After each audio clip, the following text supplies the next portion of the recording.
ಹಾಸನದಲ್ಲಿ ಭಾರೀ ಮಳೆಯಿಂದ ಹಲವು ಅವಾಂತರ ಸೃಷ್ಟಿಯಾಗಿದೆ. ಆಲೂರು ತಾಲೂಕಿನ ಶಿರಗಾಪುರದಲ್ಲಿ ಮನೆ ಮೇಲೆ ಮರ ಬಿದ್ದುಬಿಟ್ಟಿದೆ. ಲಕ್ಷ್ಮಣ್ ಎಂಬುವವರ ಮನೆ ಮೇಲೆ ಮರ ಬಿದ್ದಿರೋದು. ಅದೃಷ್ಟವಶಾತ್ ಮನೆಯಲ್ಲಿದ್ದವರಿಗೆ ತೊಂದರೆ ಆಗಿಲ್ಲ. ಮರ ಬಿದ್ದಿರುವ ಹಿನ್ನೆಲೆ ರಸ್ತೆ ಸಂಪರ್ಕ ಕಡಿತ ಆಗಿದೆ. ಮರ ತೆರವಿಗೆ ಅರಣ್ಯ ಇಲಾಖೆಗೆ ಮನವಿಯನ್ನ ಮಾಡ್ತಾ ಇದ್ದಾರೆ ಗ್ರಾಮಸ್ಥರು. ಮರದ ತೆರವು ಮಾಡದೆ ಅರಣ್ಯ ಇಲಾಖೆ ಸಿಬ್ಬಂದಿ ನಿರ್ಲಕ್ಷ್ಯ ವಹಿಸ್ತಾ ಇದ್ದಾರೆ.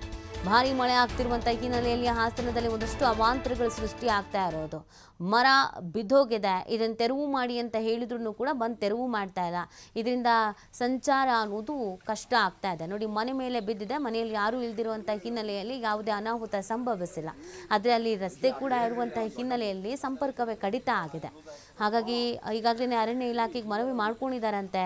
ವೆಹಿಕಲ್ಸ್ಗಳೆಲ್ಲ ಓಡಾಡೋದಕ್ಕೆ ತೀರಾ ಕಷ್ಟ ಆಗ್ತಿದೆ, ಬಂದು ಮರವನ್ನು ತೆರವು ಮಾಡಿ ಅಂತ. ಆದರೆ ಇಲ್ಲಿವರೆಗೂ ಮರವನ್ನು ತೆರವು ಮಾಡಿಲ್ಲ.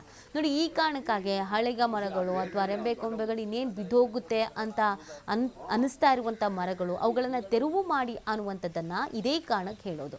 ಆದರೆ ಆಗ್ಲೂ ನಿರ್ಲಕ್ಷ್ಯ ವಹಿಸುವವರು ಈಗಲೂ ಕೂಡ ನಿರ್ಲಕ್ಷ್ಯ ವಹಿಸ್ತಿದ್ದಾರೆ ಅಂತ ಅಸಮಾಧಾನವನ್ನು ಹೊರಹಾಕಲಾಗ್ತಾ ಇದೆ.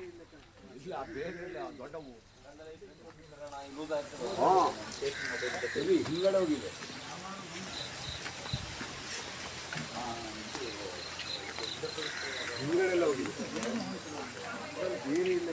ಇಲ್ಲ ಬೇರೆ ದೊಡ್ಡವು